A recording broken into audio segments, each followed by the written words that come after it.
જામનગરમાંથી સામે આવી રહ્યા છે કે જ્યાં નિયમોનું ઉલ્લંઘન કરનારા 46 સીએસસી સેન્ટરના આઈડી બ્લોક કરવામાં આવ્યા છે।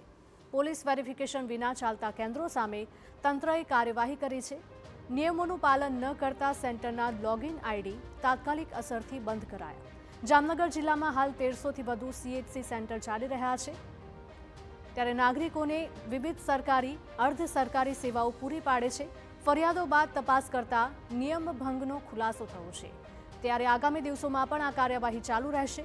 જિલ્લા મેનેજરના જણાવ્યા મુજબ જે સેન્ટર્સ પાસે સ્થાયી ઓફિસ નથી અથવા તો જેવા સેન્ટરની બહાર સીએસસીનું બ્રાન્ડિંગ નથી લગાવતા કે પછી સરકાર નિર્ધારિત રેટ લિસ્ટ પ્રદર્શિત નથી કરતા, તેમની સામે આગામી દિવસોમાં પણ કાર્યવાહી ચાલુ રહેશે।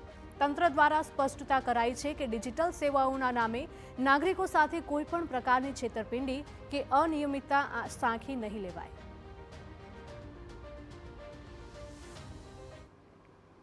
એમાં બ્રાન્ડિંગ નથી, પોલીસ વેરિફિકેશન નથી અને કેવાયસી થયેલું નથી તેવા અત્યારે 46 સીએસસી આઈડી બ્લોક કરી દીધા છે અને હજી આગામી અમે આ એક ચેકિંગના માધ્યમથી હજી જેટલા લોકોના કદાચ એવા અમને ધ્યાને આવશે તો એના અમે બ્લોક કરવામાં કાર્યવાહી કરીશું।